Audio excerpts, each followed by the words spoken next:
Assalamualaikum warahmatullahi wabarakatuh. Salam jumpa, salam sejahtera untuk Anda semua para pemirsa Arah 9 Channel.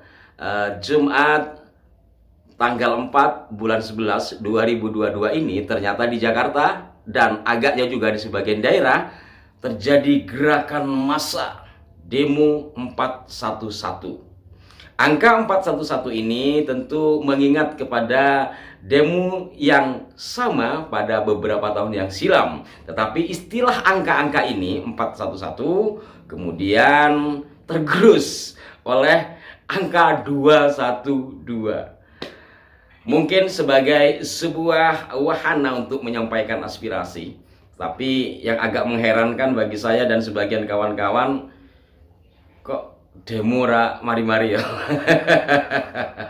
Tapi pemirsa, kali ini kami tidak akan membahas demo. Silahkan beliau-beliau yang mau berdemo, kami demo masak saja.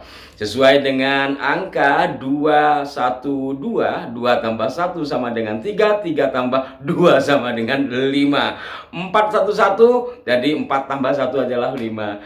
Alhamdulillah pada tahun ini pemerintah telah menetapkan atau menganugerahkan gelar pahlawan nasional terhadap 5 orang tokoh yang telah memiliki nilai juang untuk negeri ini.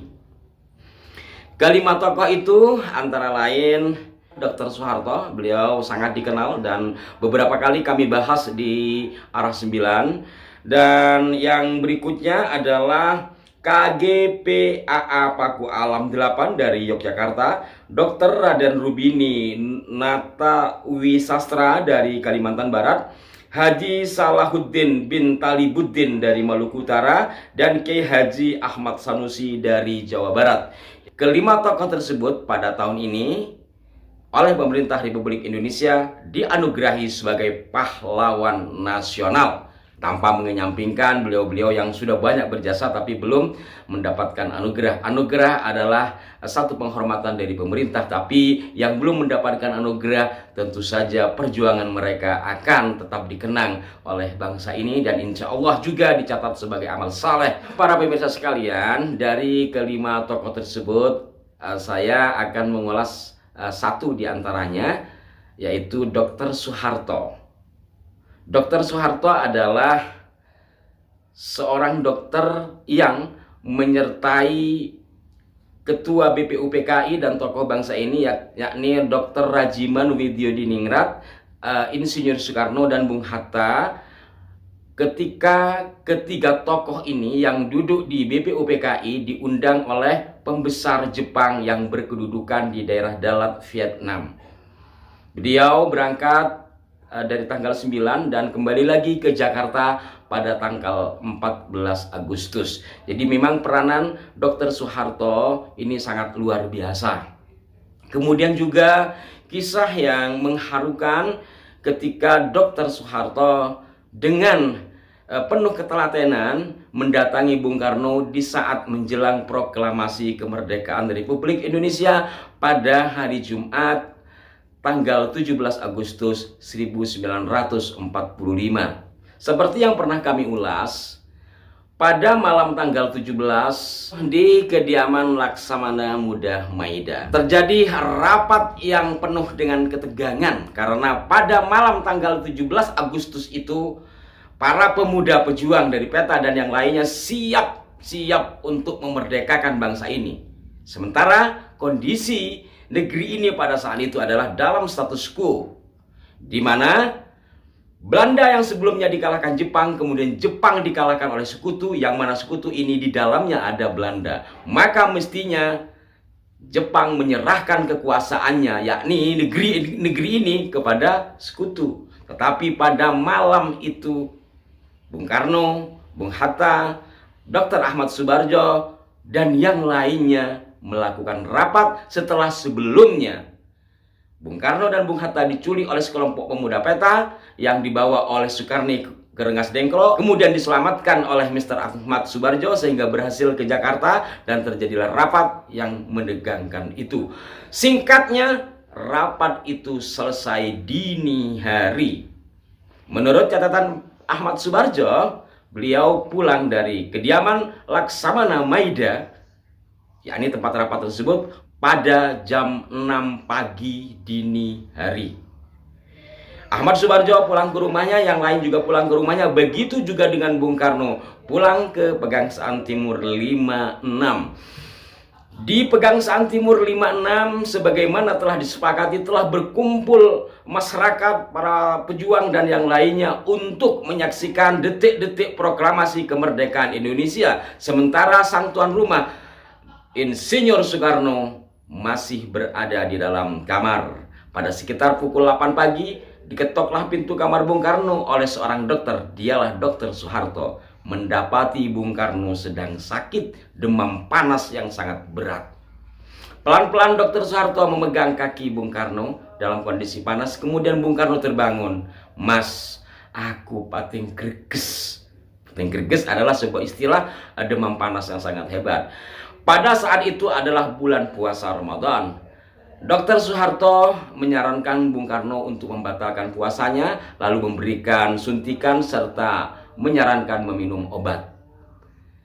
Diterimalah saran dari Dr. Soeharto. Bung Karno meminum obat, membatalkan puasanya. Kemudian Dr. Soeharto keluar.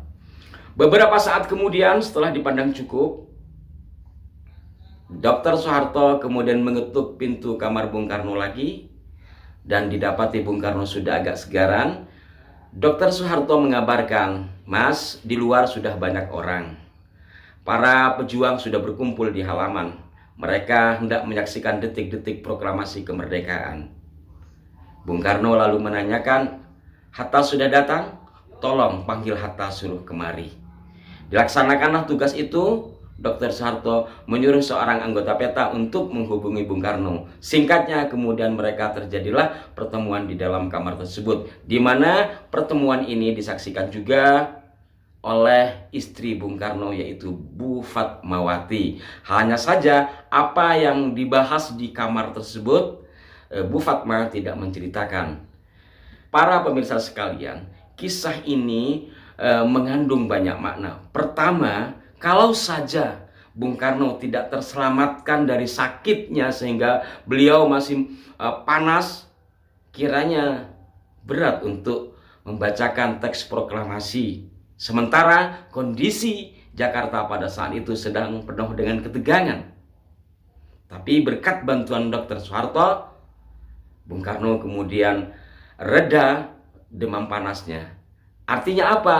Di sini jasa Dr. Soeharto sangat luar biasa, yang sejalan dengan inayah dari Allah Subhanahu wa Ta'ala, proklamasi bisa berlangsung aman dan lancar. Hal ini tentu sekali lagi karena sang proklamator kondisinya sedang sehat. Kalau tidak, bisa kita bayangkan. Itu yang pertama. Yang kedua, kisah tentang Dr. Soeharto ini bisa juga menjadi pembanding atau membantah malah dari informasi dulu tentang Bung Karno sembuh menjelang proklamasi kemerdekaan itu setelah minum madu dari negeri seberang sana. Mungkin iya, mungkin tidak, tapi dalam buku-buku sejarah terkait dengan detik-detik proklamasi kemerdekaan itu saya tidak menemukan. Dan yang jelas adalah bagaimana Dr. Soeharto memberikan pengobatan kepada Bung Karno. Di samping itu, Dr. Soeharto tentu juga bersama dokter-dokter yang lain memiliki peranan penting dalam memberikan pertolongan pengobatan kepada para pejuang di saat itu. Jadi sangat pantaslah Dr. Soeharto mendapatkan gelar sebagai pahlawan nasional. Dan tentu juga para pejuang-pejuang yang lain hanya saja mungkin masih menunggu giliran untuk ditetapkan sebagai pahlawan nasional. Para pemirsa sekalian, semoga tayangan ini menginspirasi kita semua, tidak sekedar ikut-ikutan demo dan sebagainya. Ya mohon maaf, kita melihat masa lalu bagaimana negeri ini dimerdekakan tidak mudah, penuh dengan rintangan. Bukan hanya ancaman dari Jepang, bukan hanya ancaman kekurangan biaya, tapi juga tentang fisik, tentang kesehatan. Sebab bagaimana bisa berjuang, bagaimana bisa memutuskan sesuatu jika sang badan sedang rentan, jika sang badan sedang berpenyakitan. Kesehatan tentu sangat penting, satu di antaranya untuk menentukan kemerdekaan Republik ini. Marilah kita doakan para pejuang kita, mudah-mudahan Allah Subhanahu wa taala menerangkan alam kuburnya, dan kita juga berdoa serta berusaha mudah-mudahan apa yang telah diwariskan oleh para pejuang kita bisa kita lanjutkan, bisa kita implementasikan dalam kehidupan sehari-hari. Terkait dengan 4 tokoh yang lain, mudah-mudahan di lain kesempatan bisa saya ulas di kanal ini satu persatu tentang peran-peran beliau-beliau itu di masa menuju Indonesia merdeka. Sampai jumpa, mohon maaf jika ada kekeliruan. Wassalamualaikum warahmatullahi wabarakatuh. Merdeka.